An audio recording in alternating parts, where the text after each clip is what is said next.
Olá, pessoal, tudo bem? Então, vamos agora para a nossa segunda aula a respeito da profissão do biólogo.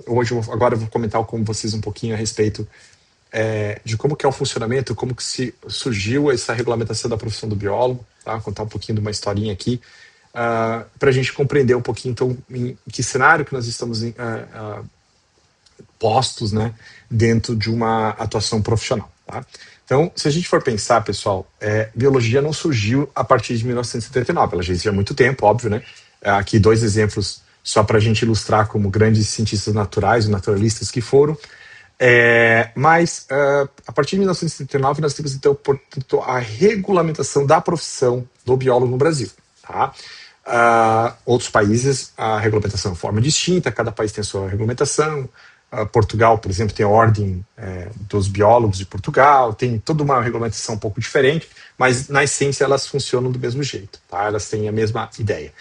Ah, mas a gente for pensar nisso, né, antes de 1979, existiam outros profissionais importantes no cenário nacional e até mesmo no cenário catarinense, que são profissionais, muitos não eram nem biólogos, mas eram naturalistas, eram cientistas naturais, eram pessoas importantes, né, dentro de contexto. Aqui desde o Carlos Chagas, que era um biólogo, médico, infectologista, a gente passa aqui para o Fritz Miller, né, com uma importância que todos conhecem aqui de Florianópolis e toda a importância que ele teve aqui para Santa Catarina. A gente tem Berta Lutz, né, uma zoologista importante, além de bióloga, uma ativista, enfim, importante no cenário nacional. A gente tem o Fritz Plaumann como um entomologista não formado, né, mas bastante importante no cenário catarinense. Né, para quem não conhece, tem um museu do Fritz Plaumann lá na região de Ceará, que é um museu entomológico muito grande, com uma coleção biológica muito grande. Então, para quem não conhece esse senhor, vale a pena vocês pensarem quem era da área de entomologia, conhecer esse museu, e para nós biólogos também conhecer esse museu, que eu acho que tem uma importância significativa, não só para o cenário catarinense, mas Brasil, América Latina e mundo, sendo os principais museus entomológicos aí do mundo, tá? A Graziela Barroso, uma importante botânica. A gente tem o Clodovaldo Pavan, que é um importante geneticista, uma das primeiras pessoas a trabalhar com engenharia genética no Brasil, né? A gente tem o Raulino Heitz, aqui em Santa Catarina, que era um padre, né, mas foi um dos principais idealizadores, né, da política de conservação em Santa Catarina. Ele é o cara que começou o processo da criação do IMA, hoje IMA, antiga Fátima. Tem uma importância gigantesca na área da botânica, para quem conhece, né, um das pessoas que foi importante para o livro da Flora Ilustrada Catarinense. Então, tem uma importância significativa. A gente tem a Ruth Nusenwein, que é uma bióloga parasitologista importante, trabalhou muito tempo nos Estados Unidos, mas trabalhou muito tempo com malária, enfim. Então, são figuras, né, da ciência, figura da área da biologia, extremamente importantes, em que eles nunca tiveram registro profissional, eles sempre atuaram, não existia registro profissional na época que eles atuaram. Então, eu acho que a gente também tem que tentar entender um pouquinho isso, né? Para dizer que a biologia não se começa a partir de 79. O que se começa é uma regulamentação profissional. Então, esse é um passo bem importante para a gente comentar. E essa história, né, da regulamentação profissional, ela culmina, obviamente, aqui em 1979, né, com a publicação, a aprovação da lei do biólogo, a 6684, né? Essa lei do biólogo que ela traz assim um aspecto bem importante, né, que é a regulamentação da profissão. Tá? Então, se a gente for para pensar, né, pessoal, como eu falei, não começa antes, né? Aqui está um errinho, é 6684, né, 6649, tá? Bom, mas vamos lá. Se a gente for pensar, o primeiro curso de História Natural no Brasil, né, ele foi criado pela USP em 1934.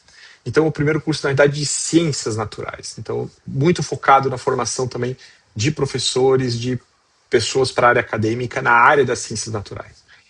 Passa-se algum tempo, e só em 42, tá, a gente tem a criação do primeiro curso de História Natural no Brasil, tá, também pela Faculdade de Filosofia da UFSC. Já vindo com uma ideia da Europa, enfim, que lá começaram a existir os cursos de formação em História Natural, enfim, isso traz já existiam, né? E traz esse conceito das ciências biológicas, na época história natural, para cá.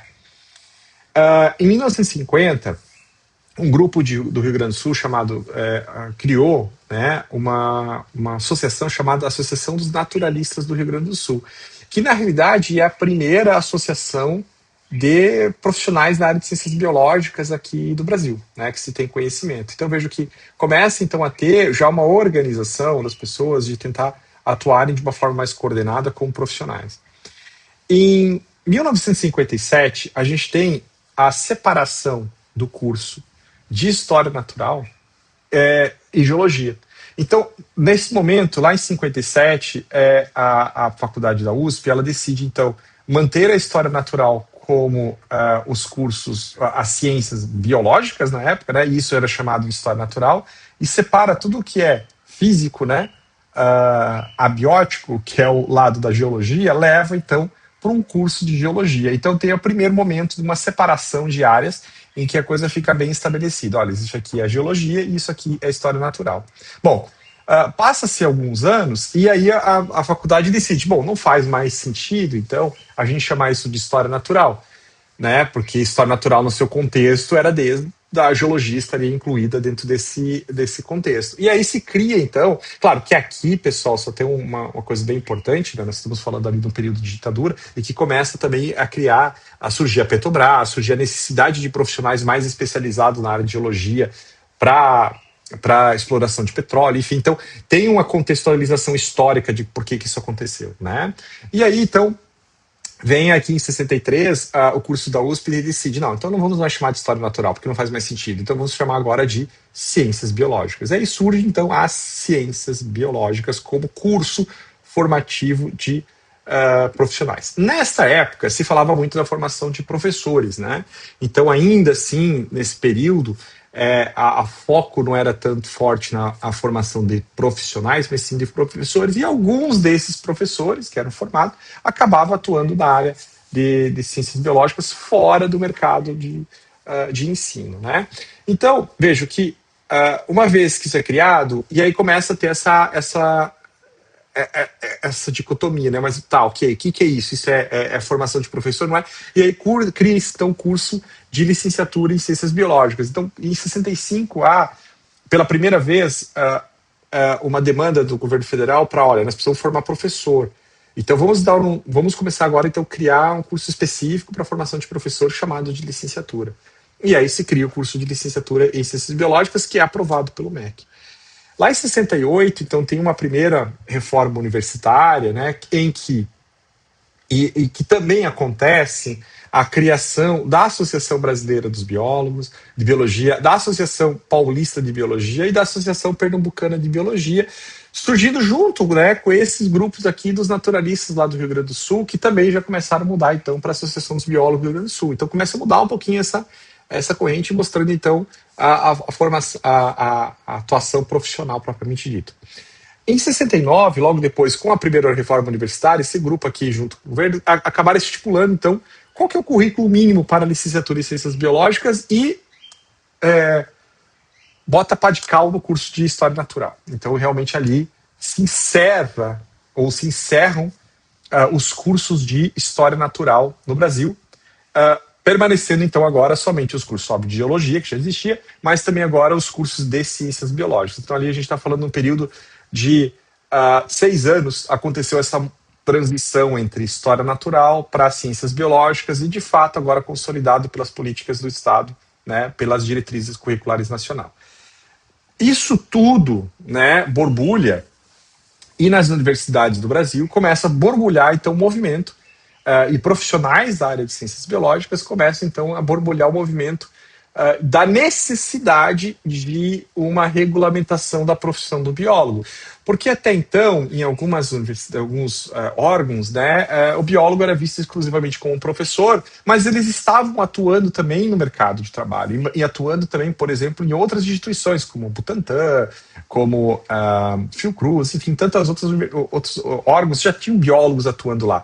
Mas não era, não, isso aqui, olha, até mesmo nos jardins botânicos, não, isso aqui é coisa de de agrônomo, isso aqui não pode ser biólogo. E aí surgem as ciências biológicas como profissão, não apenas como um professor, não tirando o mérito do professor. Estou dizendo que sai aquela ideia de que o profissional em ciências biológicas só pode ser formado para ser docente, professor, e ele pode sim atuar em outras áreas. Então, mas para que isso aconteça, para que o profissional biólogo seja reconhecido como profissional não exclusivo da área de licenciatura, tinha que ter alguma modificação, tinha que ter modificações de lei, tinha que ser criada uma lei que dá um amparo legal para o profissional de ciências biológicas poder atuar. Então se trabalha em cima, nesse período todo, da lei 6684, que é promulgada em 1979. E essa lei, ela cria esse conjunto de normas, enfim.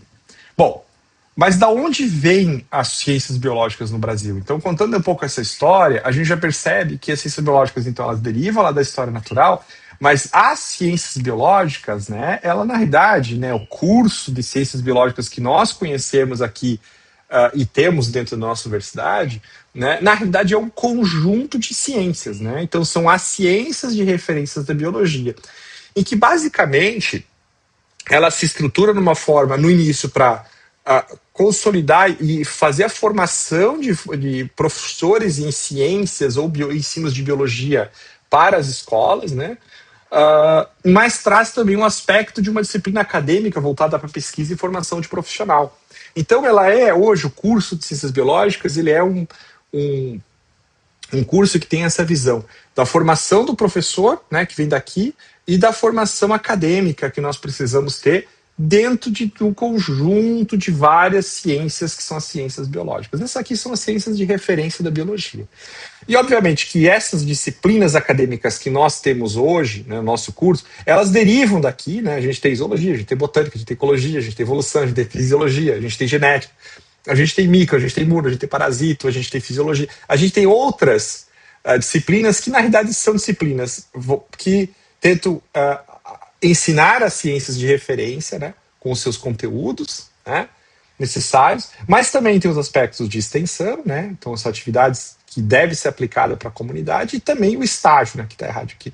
O estágio, que é a aplicação de conhecimentos em campos de atuação profissional. Então, vejam, a gente começa a ter ali um cenário de uma consolidação de um curso, não exclusivamente para a formação de professores, mas também já pensando aqui nas áreas de atuação do profissional fora do campo da licenciatura. Bom, então, em 3 de setembro de 79, se institui o Conselho, é instituída a lei do biólogo, E nessa lei, 6684, ela estabelece, então, além dos requisitos básicos para atuação profissional, estabelece também como que essa atuação profissional vai ser regulamentada e como ela vai ser fiscalizada. Então, ela estabelece aqui a criação do Conselho Federal e dos Conselhos Regionais de Biologia, que são aqueles que protegem a profissão e definem as atribuições daquela profissão. Então, ela passa a ter um marco legal, garantindo os direitos e estabelecendo os deveres do profissional biólogo. Isso é importante, porque, como eu falei no vídeo anterior, eu estava falando um pouquinho sobre a habilitação, que a gente chama de habilitação técnica, e habilitação legal. Então é importante a gente estabelecer aqui um critério, porque muito se confunde a habilitação técnica com a legal. Então, todo mundo que é formado em ciências biológicas no Brasil, agora ecologia, biotecnologia também, todos os profissionais formados em biologia, eles são bacharel ou licenciado em ciências biológicas. O médico é formado, ele finaliza a sua graduação, ele é bacharel em medicina. Ele só passa a ter a sua atribuição de médico e poder ser intitulado médico a partir do momento que ele tem a sua habilitação legal, que é conferida pelo Conselho de Medicina. Isso vale também para odontologia, isso vale também para a engenharia, também vale, Isso vale para enfermagem e vale também para biologia. Como nós temos uma formação, nós temos hoje uma profissão regulamentada por lei, Então, quem é formado em ciências biológicas é licenciado ou bacharel em ciências biológicas. Só pode se intitular e só pode atuar como profissional na área de ciências biológicas aquele licenciado, aquele bacharel que tiver a sua habilitação legal homologada pelo Conselho Profissional. Para isso, a gente tem, então, o registro profissional, portanto, o biólogo. Tá? Então, veja essa diferença. Eu, Glauber, eu tenho meu registro profissional, então eu posso me intitular biólogo. Um outro colega que não tem registro profissional, o que ele pode se intitular é bacharel ou licenciado em ciências biológicas, certo? Isso tem diferença? Isso tem diferença. Porque se ele atuar como profissional em biologia, em uma área, sem ter o registro profissional, a chancela do conselho profissional, ele está incorrendo a uma coisa que nós chamamos de exercício legal da profissão.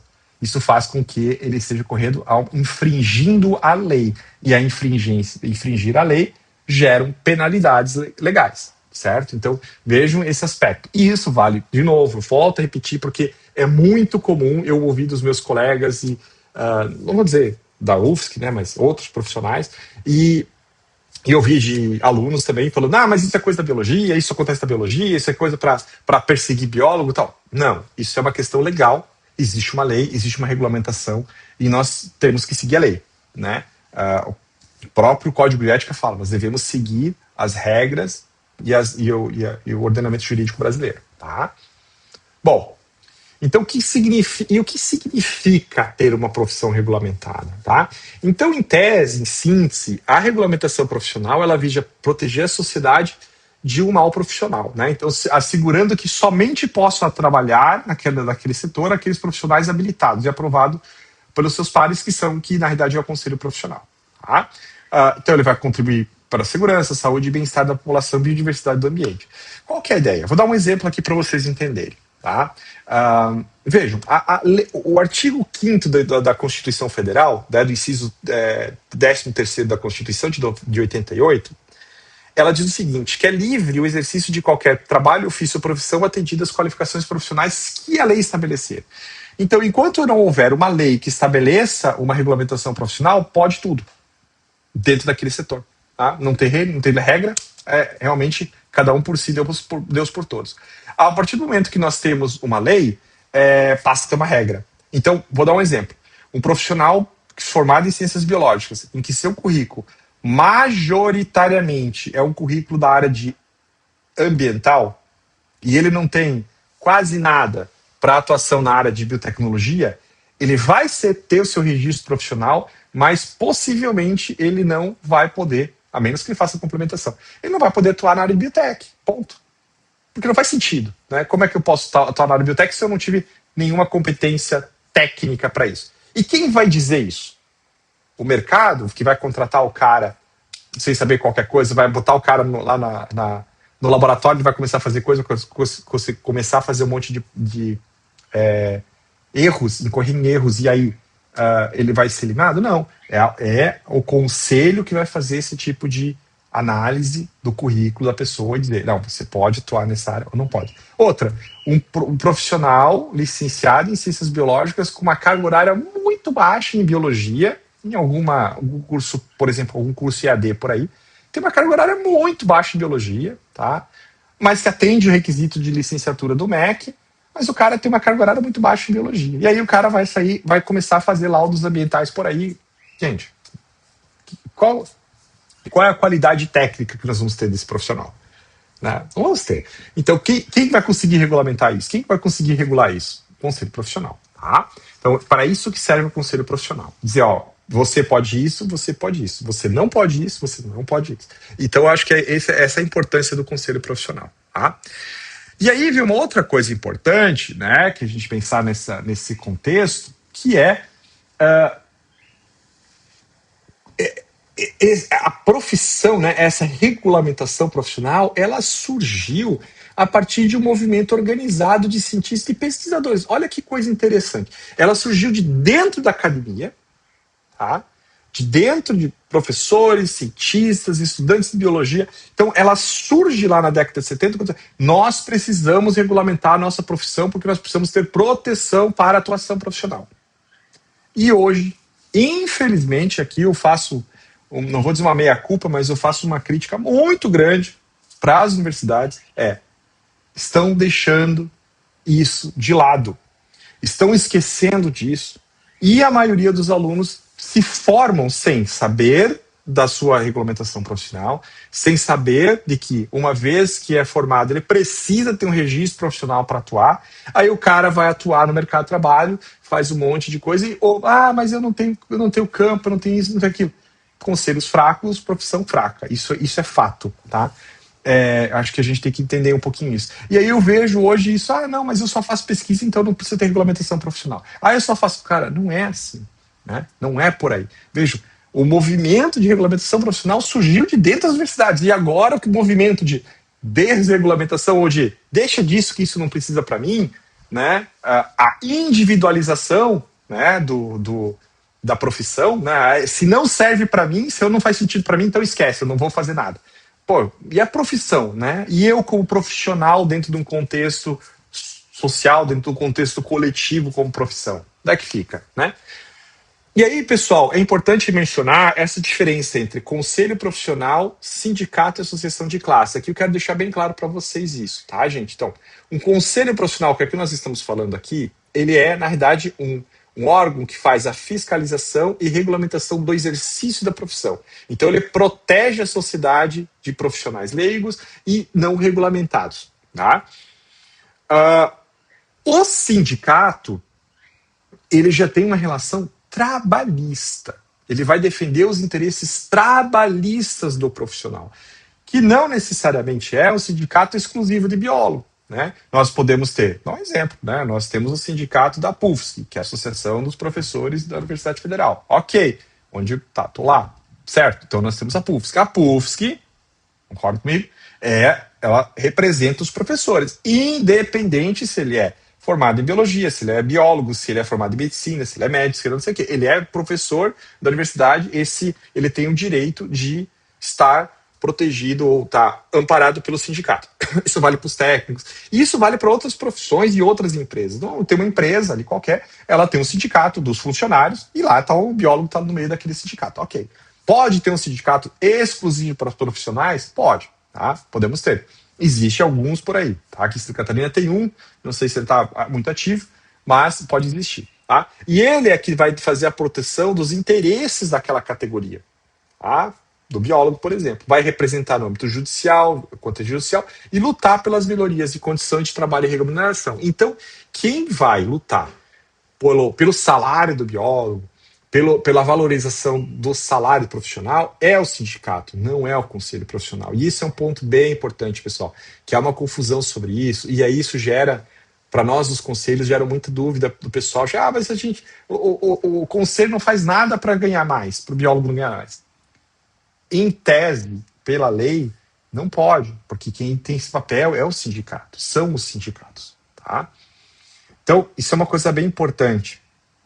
Mas estão lutando pelo piso salarial do biólogo, o Conselho Federal de Biologia está envolvido. Ok, mas aí é uma questão de regulamentação, está auxiliando nesse processo, e uma vez que tiver o piso, quem vai lá defender o piso vai ser o sindicato. A menos que esteja na lei profissional do biólogo, que não é o caso, lá a obrigatoriedade de um piso, a obrigatoriedade de um valor mínimo, tá? Mas isso não tá, porque lá em 79 isso não foi. Então, para que isso aconteça, tem que mudar a lei.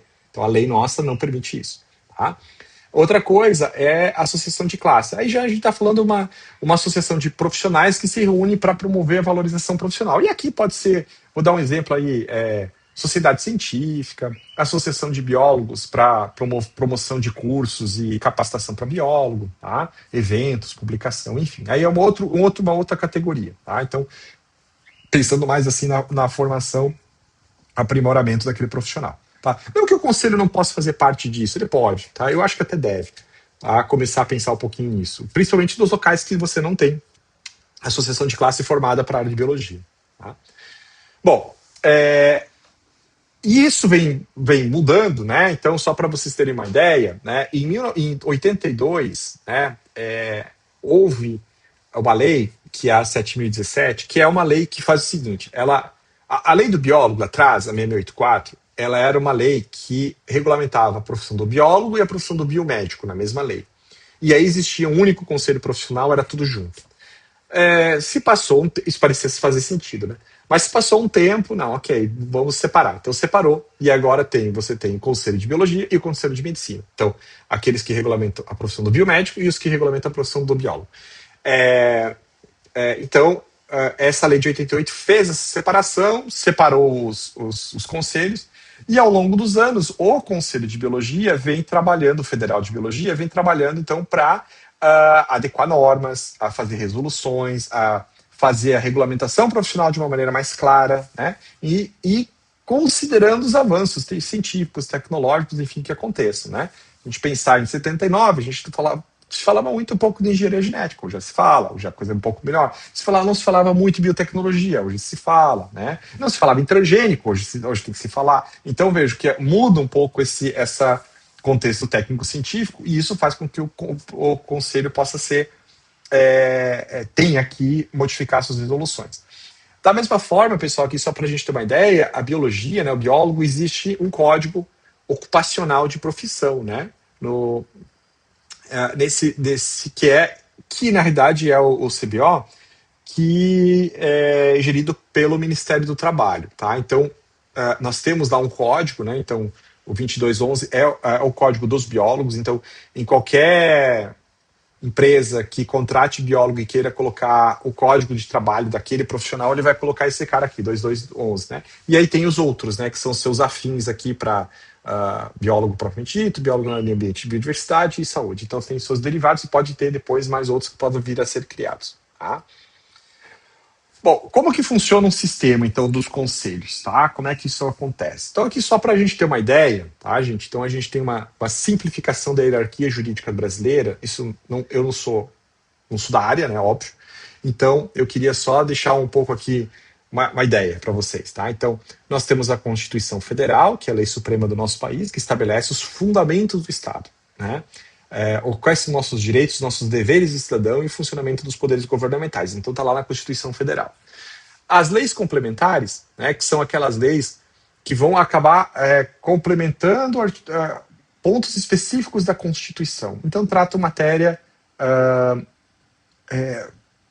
mais específica da Constituição. Tá? Eles normatizam certas coisas da Constituição. E essa para alterar uma lei complementar, você tem que ter quórum qualificado. Né? Então, é aquela lei que precisa ter um quórum grande do Congresso Nacional para que possa ser modificada. Né?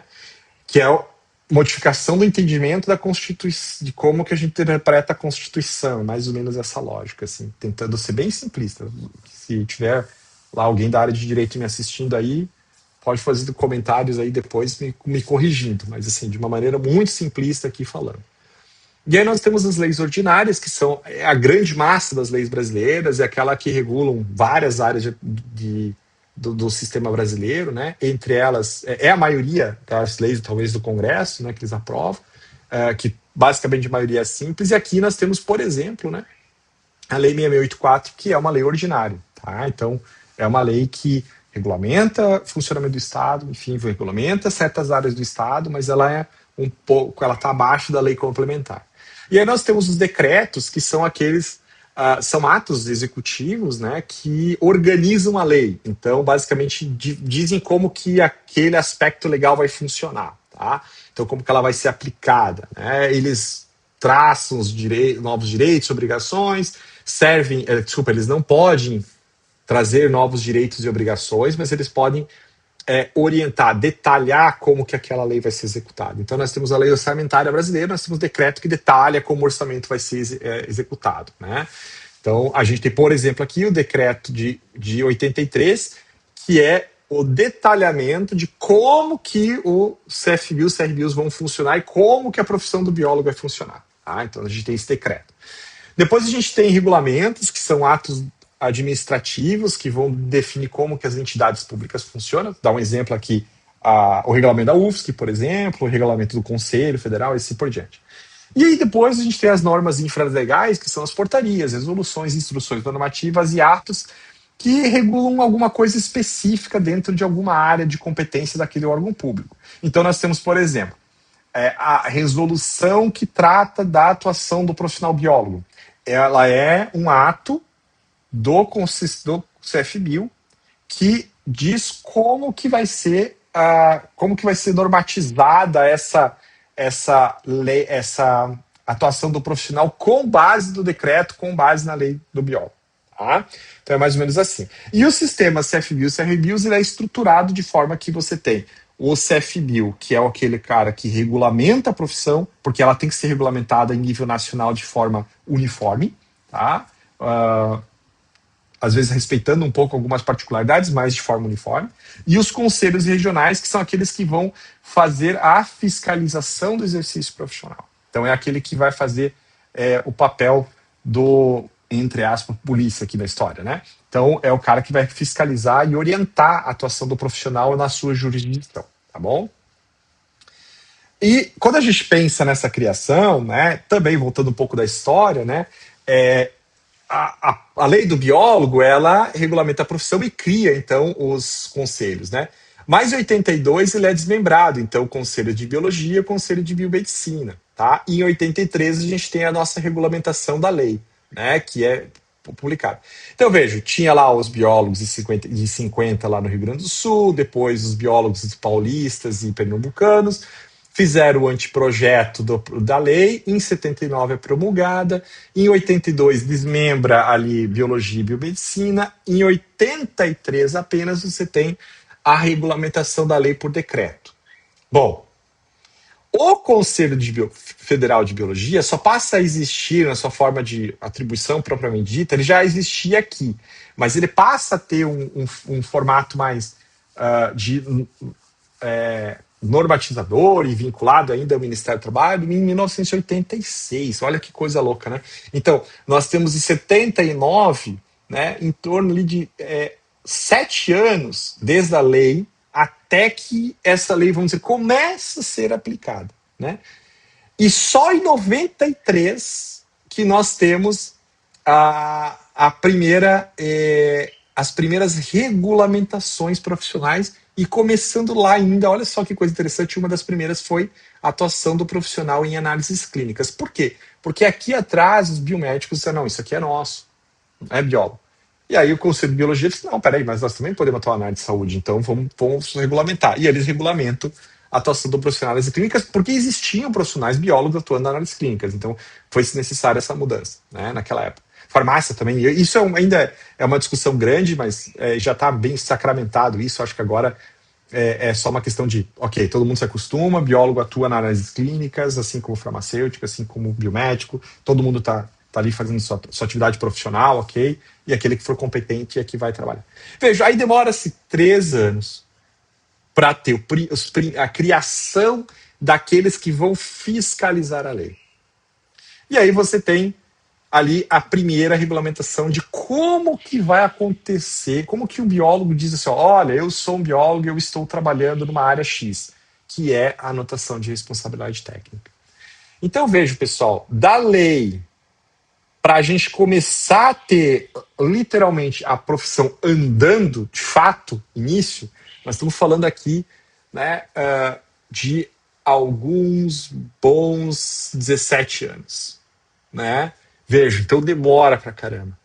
Em 99, se muda os códigos dos conselhos, né, de CFB para CFBio e CRB para CRBio, para evitar confusões, tá?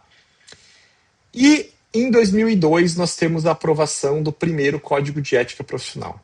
De fato, pessoal, do meu entendimento, tá? Glauber, aqui é Glauber falando, tá? Não é, outra pessoa, não é entendimento de geral. Eu entendo, tá? Que a profissão biólogo começa a ser, de fato, fiscalizada, de fato, exercida no pleno direito, de fato, separando aqueles profissionais bons dos ruins, de fato, tendo a sua atribuição como profissão regulamentada só em 2002. Porque é quando você diz assim, ok, se você está fazendo um trabalho, você assinou uma RT, e isso está em desacordo com alguma legislação, ou você comete um ato ilegal, só com o código de ética aqui é que você tem segurança jurídica para aplicar uma punição ao profissional, aplicar algum tipo de regulamentação sobre ele. Então, vejo, de fato, fato mesmo, eu entendo que a nossa profissão ela está funcionando no seu pleno direito só a partir desse momento. Então, nós estamos falando, gente, de 24 anos. Talvez a idade de muitos de vocês, certo? Então, é uma profissão extremamente jovem, tá? Então, nós temos um conselho ainda jovem, né? A gente pensar comparado com outros, a gente está com um conselho jovem, mas que precisa ser fortalecido. Em 2005 tem os primeiros desmembramentos, então você tinha lá o Conselho 1, 2, 3, 4 e 5, que eram formados por macro-regiões, né? Aí você tem aqui criados o Conselho 6, que foi criado a partir do 04, tá? Para uma outra região, Nordeste. E aí você tem o Conselho 07, que foi um desmembramento do Conselho do CRBio 03, que era Santa Catarina, Paraná e Rio Grande do Sul. O CR3 era os três estados do Sul, separa, então fica o 3, Rio Grande do Sul, Santa Catarina, e o 7 fica o estado de Paraná. Em 2014, é criado o Conselho CRBio 8, desmembrando do Conselho 5, e o 6, perdão, lá no norte, né? Falei antes. E em 2021 nós temos a criação do Conselho 9, que é o desmembramento do 13, então, portanto, a gente passa a ter um conselho em Santa Catarina. E aí fica aqui as primeiras estadualizações de Conselho Profissional de Biologia. Rio Grande do Sul, o 3, Paraná é o 7 e Santa Catarina é o 9. Logo depois, em 2023, a gente tem o desmembramento do 10, o 2. Ou seja, a gente tem Rio de Janeiro fica com o Conselho 2 e Espírito Santo fica com o Conselho 10. Então a gente começa a ter uma separação ali desses grupos, né? Tá bom? Bom, avançando aqui. Então a legislação da regulamentação profissional ela é um conjunto de leis, decretos, enfim, resoluções que estabelecem nossos direitos e nossos deveres, tá? Para a atuação profissional. Então, é importante a gente conhecer esse arcabouço legal da profissão para a gente saber o que nós estamos fazendo, né? Para nos dar também segurança jurídica da atuação profissional. Tá? Então a gente tem a principal lei aqui, né, é a 6684, que é a lei do biólogo. Depois a gente tem a lei que desmembra, só informa que teve esse desmembramento, e o decreto de 83, que é o que regulamenta o exercício da profissão de acordo com a lei. Tá? Alguns aspectos importantes que vou chamar a atenção da lei aqui. Primeira coisa é que a qualificação profissional, né? Então o exercício do profissional é privativo daqueles portadores de diploma em bacharel ou licenciado em História Natural, Ciências Biológicas, em todas as suas especialidades, ou licenciado em Ciência com habilitação em Biologia, expedido por Universidade Brasileira, né? Ou regularizada no Brasil, se for do exterior. Então vejam, pessoal, isso existe um mito ali que não pode atuar em Biologia se o cara for licenciado. O próprio artigo da lei já diz ao contrário. O primeiro artigo da lei do biólogo já fala exatamente o contrário do que muita gente espalha por aí. Tá? Então você que está fazendo licenciatura, sim, você pode atuar como biólogo, atuar como professor, né? Sem problema nenhum, desde que você atinja os requisitos legais. Então, tem que tomar cuidado. Hoje existe uma regulamentação, que eu vou falar no próximo vídeo, que é a regulamentação de carga horária mínima em biologia exigida para que o profissional possa atuar em ciências biológicas no mercado não como docente, tá? Que hoje é 3.200 horas, enfim, tem toda uma regulamentação para isso. Tá? No sexto artigo é criado os conselhos federais e regionais, né? Como eu já falei para vocês, a sua distribuição, como que vai funcionar, tá? Em 82, então, como eu falei para vocês, é desmembrado o Conselho Federal de Biologia e Biomedicina, então há essa separação aqui, que eu já comentei com vocês. E aí, com isso, surgem várias resoluções. Eu vou levantar aqui 8 resoluções de uma maneira bem simples, tá? Atuais, tá? Porque algumas já caducaram, né? Mas a mais antiga aqui de todas é o Código de Ética Profissional, que estabelece o Código de Ética, né, do profissional biólogo. A gente tem a Resolução 700/2024, que fala sobre as áreas de atuação, que já comentei um pouquinho com vocês. A gente tem a Resolução 300, que estabelece hoje, nesse dia de hoje, né, até hoje, os requisitos mínimos para atuar em biologia. Então, define uma carga horária mínima para o profissional formado em ciências biológicas poder atuar, tá? Assinar RT, enfim, todos os documentos legais. A gente tem aqui a resolução 704, que estabelece sobre o registro, transferência e licença de registro profissional. A gente tem a 699, que trata da anotação de responsabilidade técnica. A gente tem a resolução 703, que agora coloca a categoria de técnicos em biologia e biotecnologia e biotecnologista dentro do sistema CFBio CRBIOS. Né? Da mesma forma, a resolução 723 faz a mesma forma com a categoria dos ecólogos, então aquele profissional formado em ecologia, né, em cursos específicos de ecologia. E aqui também ele trata um pouquinho sobre um aspecto bem importante, né, que está na lei, tá? Mas aqui está bem regulamentado, está melhor explicado, que é a obrigatoriedade de identificação expressa na assinatura de documentos elaborados por exercício da profissão com o número de registro. Então, por exemplo, eu, Glauber, quando eu assino um documento como biólogo, eu preciso colocar meu registro profissional. Eu sou obrigado a colocar. Quando vocês vão no médico, ele coloca o carimbo dele, o que aparece embaixo, né? Aparece o CRM. Ele se identifica. Por que isso? Porque com esse número, qualquer pessoa pode consultar o Sistema Nacional de Biólogos e verificar, esse cara realmente está atuando como biólogo? Ele realmente é biólogo? Ele pode fazer isso que ele está dizendo que está fazendo? Né? Se ele colocar um registro profissional que não é o dele, é falsidade ideológica. E aí isso vai para um âmbito de uma esfera de denúncia da atuação do profissional errada, né? Tá? Então, o Conselho Federal de Biologia é a instância máxima da regulamentação da profissão do biólogo, responsável por estabelecer as normas, as políticas e diretrizes do exercício da profissão. Tá? O CFBio é uma autarquia de fiscalização, tá, federal. Ele tem autonomia administrativa e financeira. Ele está vinculado ao Ministério do Trabalho, mas a função dele é supervisionar e fiscalizar o exercício da profissão. E é importante entender que os conselheiros federais, né, existem 20 conselheiros federais, 10 titulares e 10 suplentes, e que eles são eleitos por profissionais registrados nos conselhos profissionais de forma delegada.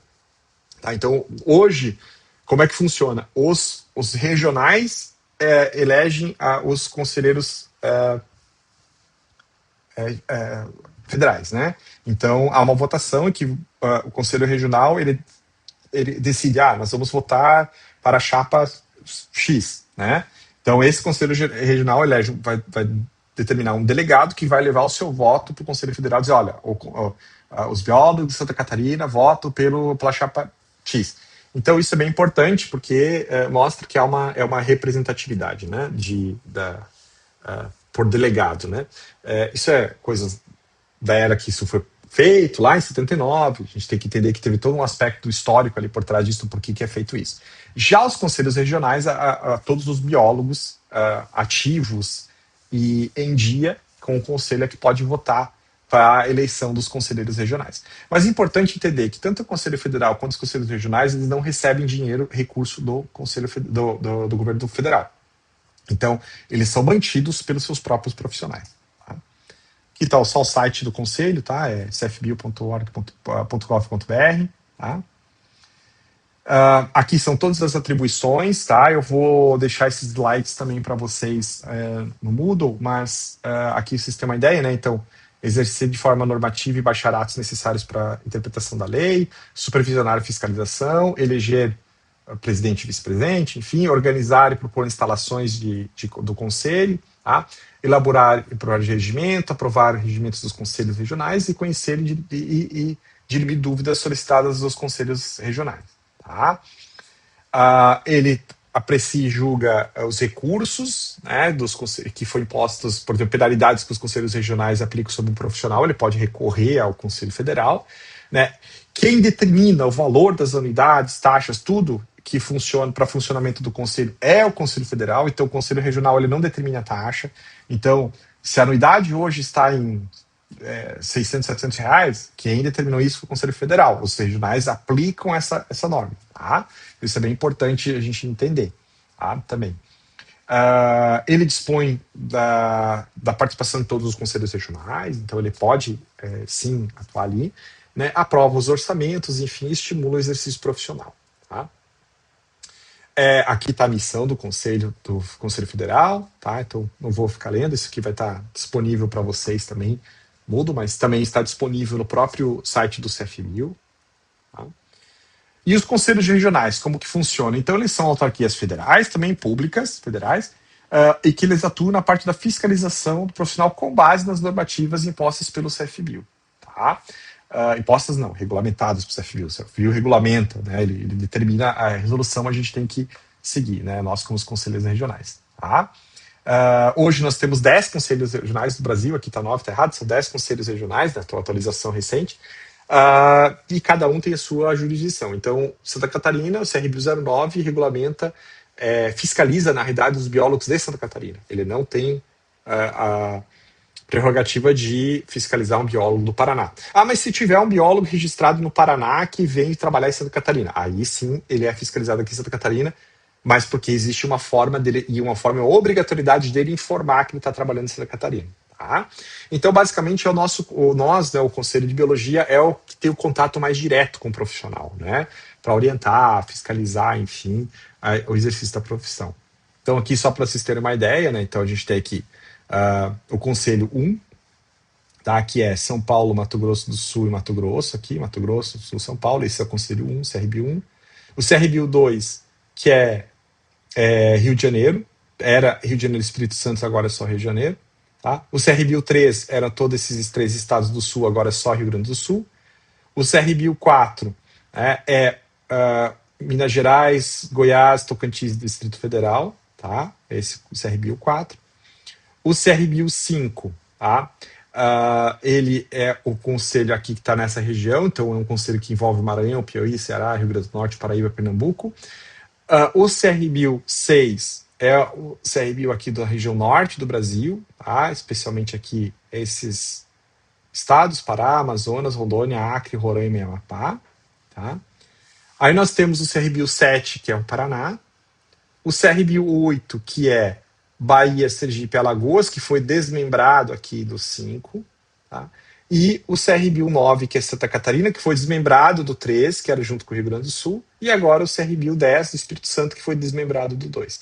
Então essa é a forma que a gente tem hoje o sistema do sistema CFBio, CRBios, tá? E cada CRBio tem sua autonomia financeira e administrativa, tá? Mas é subordinado à diretriz do CFBio. Tá? Então ele não pode fazer o que ele bem entender, ele tem que seguir o que o sistema CFBio, CRBios determina. Tá? Mas ele tem uma autonomia administrativa, financeira, de atuação. Tá? Então tem certas coisas que até o pessoal fala, vocês não podem fazer isso, cara, isso não está diretriz, a gente não pode fazer, infelizmente, tá? Ou felizmente, não sei, depende. Tá? Então isso é bem importante. Aqui a gente tem as competências, né? Então, julgar e decidir processos de lei, processos éticos, enfim, fiscalizar o exercício profissional na jurisdição, representando as autoridades competentes quando necessário, funcionar como conselhos regionais de ética, expedir a carteira de identificação profissional, organizar, disciplinar e manter o registro dos profissionais, colaborar com a articulação das escolas e faculdades de biologia, né, para o cumprimento da lei, né, e fazer cumprir as leis e normas do CFBio. Tá? Aplicar penalidades, né, fazer sua própria gestão financeira, tá? Então a arrecadação das unidades, multas e taxas é competência do CRBio de acordo com o estabelecido pelo CFBio, tá? E estimular o exercício da profissão na sua jurisdição, né, de uma maneira bastante harmônica, né, com todas as outras demais profissões também, né, que acho que a gente tem que lembrar que nós estamos dentro de um contexto, né. Aqui é o site do CRBio 09, tá? Para quem não conhece, fica aqui na Trindade, então essa é a estrutura que nós temos hoje, tá? E o CRBio hoje ele é composto, né, estou dando exemplo do 9, cada um tem sua gestão um pouco diferente, mas ele é composto de uma plenária, que são 10 conselheiros titulares e 10 suplentes. Você tem uma diretoria que é presidente, vice-presidente, tesoureiro e secretário. Vinculado a essa diretoria, a gente tem assessorias técnicas, jurídica, contábil, comunicação, tecnologia e informação. E vinculado ao plenário, nós temos as comissões técnicas permanentes, que nós temos aqui embaixo, as comissões. Tá? Algumas delas. Bom, que algumas são obrigatórias, outras não são obrigatórias. Vinculados à diretoria, hoje a gente tem uma assessoria institucional, que é basicamente a pessoa que fica no conselho representando muito a diretoria lá. A gente tem uma gerência de fiscalização, gerência administrativa e gerência financeira. Aqui nós temos os setores ligados a ela, né? Então isso é importante, porque nós temos profissionais aqui em cada um. Tá? E isso, cada uma delas tem as suas funções e atribuições bem claras aqui definidas, e a gente tenta sempre manter uma organização nesse sentido. Beleza? Bom, pessoal, então, para esse momento era isso, tá? Depois a gente vai falar um pouquinho sobre requisitos mínimos para atuação profissional no próximo vídeo. Um abraço.